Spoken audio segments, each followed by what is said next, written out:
Magandang araw po sa inyo lahat. Kami po ang Banateros, si Coach Oli, Boss Dadat, si Banat Bay. At ngayong araw may part 2 po tayo ng ating interview kay General Bantag dahil sa sobrang trending ng interview na ito. At dahil nga sa sobrang trending, medyo may nainis na isang sekretary at kesyo kay i-contempt daw tayong tatlo. Linawin ho lang muna bago tayo magsimula na hindi po namin alam ang lokasyon ng ating guest na si General Bantag. Hindi po namin alam kung saan siya. At sa katunayan, boses lamang po ang maririnig natin ngayong araw na ito. Magandang gabi po sa inyong lahat. Ako po si Banat Bay. Magandang gabi, Sir Bantag. Nandyan po ba kayo, Sir? At ako naman si Mr. Bantag, Banateros Brothers. Magandang gabi sa inyong lahat. Parang Sir, energetic tayo ngayon. Sir, yes. Simulan natin. Banata na natin kagad. Sir, unang tanong. Pwede ho ba kayong sumuko na ng hindi kaming utusan na huling kayo? Pwede ho ba namin kayo mahuli ngayon? Pwede ho bang ilabas nyo yung kamay nyo dito sa aming TV screen nang mahuli namin kayo? Kasi nauto kami. Pwede kong Banat Bay. Kung yan ang request mo, pwede kong i-grant. Kaso kung ako yung nasa pelikulang horror na ang title, Ring. Diba lumalabas yung horror na babae doon. Kung pwede sana, edi gawin ko. Pero malayo naman ako sa inyo kasi. Pero sir, ano ho ba ang pwede magpasuko sa inyo ng magkaalaman tayo, sir? Paano yon?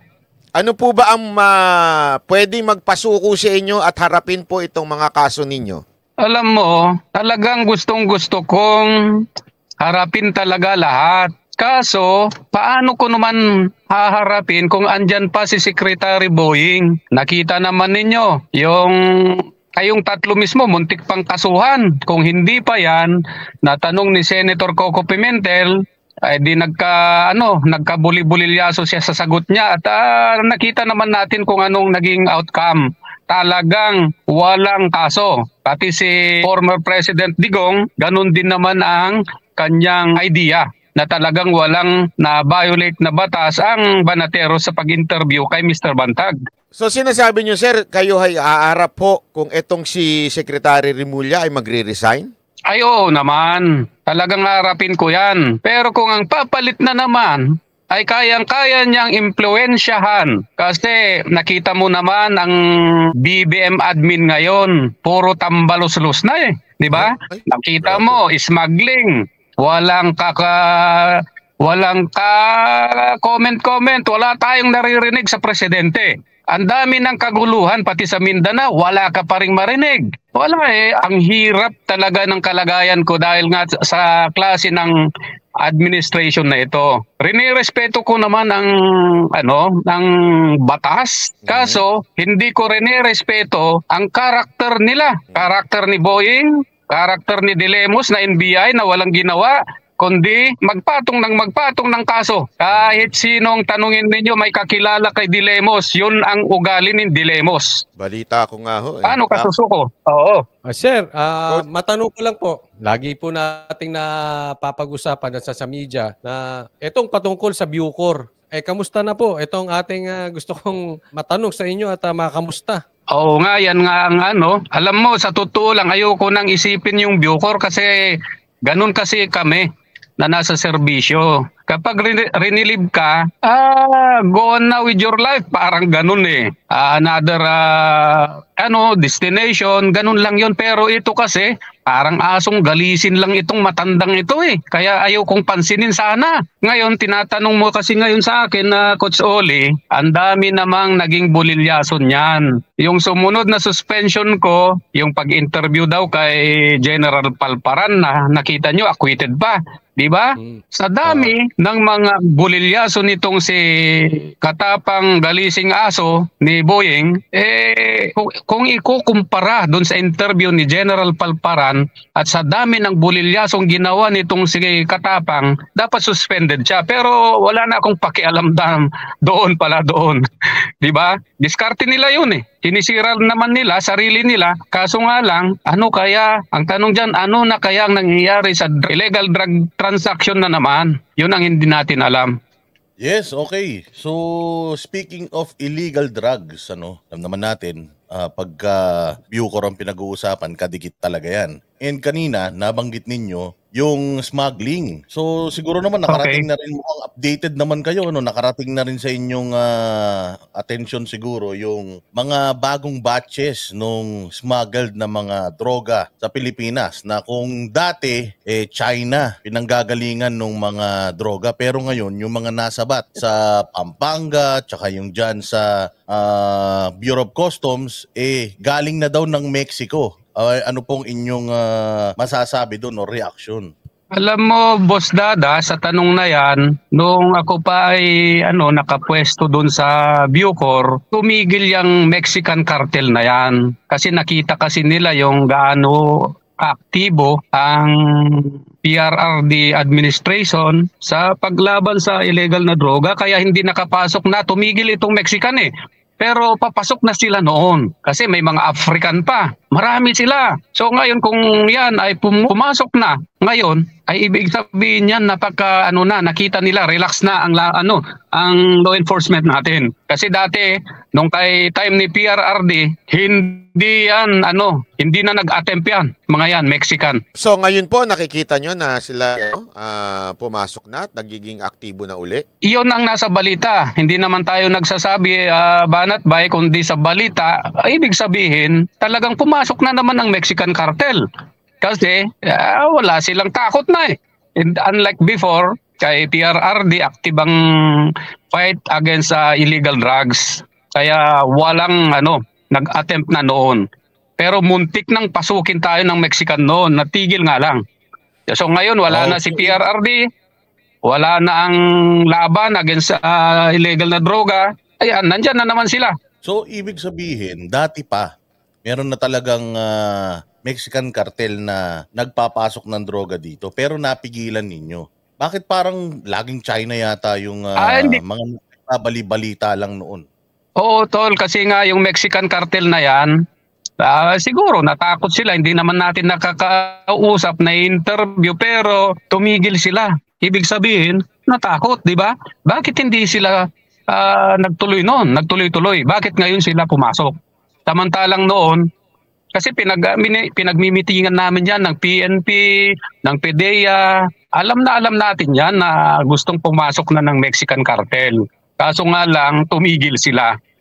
Isang araw, nagsalita po si Pangulong Duterte patungkol dito sa pagtanggal ng confidential fund ng kanyang anak na si BP Sara Duterte. At sinabi nga niya, ang naglulustay ng pera ng taong bayan ay ito hong Kamara, ito hong mga congressman natin. May idea po ba kayo dito sa mga confidential fund na nalulustay ng Kamara at paghihingi ng audit ni Pangulong Duterte? Nako, pasensya na kayo. Pagdating sa Kamara kasi, wala akong experience dyan. Wala akong hindi ko talaga alam. Pasensya na. Nakakausap ko lang mga congressman pero hindi ko alam yung pagdating sa CIF ba ang tawag nun. Pero ang nababalita kasi na tinanggalan si BP Sara, pero yun naman pala pati yung sa Congress ay hindi naman tinanggal. So sino bang dapat na may intelligence fund? Yung Vice President ba o yung mga congressman? Sino bang mas importante, di ba? Tama. Alam naman nila na yung laban pa ni BP Sara against mga communist, yung NPA, yung LCAC na yan. Yun kasi ang talagang pinaglalaban ni BP Inday, yung against sa kaliwa. Talagang kailangan dapat niya yung intelligence fund. Ikaw ba naman ang sumunod na na leader ng bansa tapos ikaw ang walang intelligence fund? Unfair naman yon para sa akin. DJ Bantag, follow-up question dyan patungkol sa confidential funds. Parang sa tingin mo lumalabas na magkakampi ngayon ng etong si Speaker Romualdez at saka itong Makabayan Black patungkol dito sa confidential funds? Ano po masasabi nyo dito? Yan, pangit na pangitain yan. Pangit yan na manifestation na yung dalawang grupo na yan nagsasabwatan. Bakit makikipagsabuatan ng isang Speaker of the House na hindi naman communist, hindi naman NPA, tapos makikipag-alyansa ka sa, di ba? Hindi ba, Sir? Dahil lang sa kagustuhan mong awayin o gusto nilang sirain si BP Sara, mali naman yon. Hindi fair ang laban. Sir, may mga nagre-request daw na kayo ay meron po ng regular na nagsasalita dahil marami ho ang nagre-request nito. Ang tanong nga ng ilan, bakit po pinili ang Banateros Brothers samantalang meron namang mga legit na media na pwede kayong lapitan? Instead na mainstream? Mainstream media. Okay. Paano naman ako? Alam mo, ang pinagkakatiwalaan ko lang na mainstream media ay yung SMNI. Yung Net25 siguro. Kaso, hindi naman ako na-interview na dahil nga alam naman nyo ang status ko. Siyempre, kayo yung matatapang na makipag-usap sa akin. Di kayo. Alam naman ninyo, putang ina, tag walang bayag, walang kwentang kausap. Correct. Ayan, kasi napakaganda prangkaan pag Oo. Itong isa namang itatanong ko naman, kasi nga kayo ay ang mga tao parang kayo ay hinahalin tulad kay PRD kasi kayo ay prangka, walang preno, sabi nga nila palamura, may panawagan si PRRD sa sa mga ating mga opisyal ng gobyerno na maglabas ng kanilang mga audits at maging tawag dito transparent sa kanilang spendings. Ano po ba, kayo po ba ay suportado nyo itong mga ganitong klase ng mga panukala galing kay PRD? Talagang sang-ayon ako sa ganyan, tol. Kaso nga lang, dahil nga wala na ako sa gobyerno, baka sabihin nila, nagsasalita ka kasi wala ka na sa gobyerno, di ba? Parang hindi ako makapag 100% na comment dyan. Pero sabi ko nga, sang-ayon ako sa panawagan ni former President Digong. Kasi nga para sa bayan yan, makita natin kung yung transparency nga, di ba, ng spending. Pero dahil ako nga wala na sa gobyerno, wala naman akong i-report na. So ngayon nga wala nga ho kayong cellphone na matino para lang sa kaalaman ng mga kababayan natin naka-cellphone no si DJ Bantag at yung cellphone niya malabo pa. Nokia ata 3210 yung cellphone niya. Kaya walang video. Naka-video. Sobrang dilim. Ganun nung Anyway, ganito na lang, sir. Halimbawa lang, kayo ay palarin dahil maraming ang nagkakagusto na kayo'y tumakbong. Kung sakali lang kayong palarin, ilalantad nyo ba sa taong bayan ang yung tinatawag na extraordinary fund? Lahat ng pondo ninyo, malalaman ba ng taong bayan? Kung kayo ay kunwari lang, palarin na maging senador.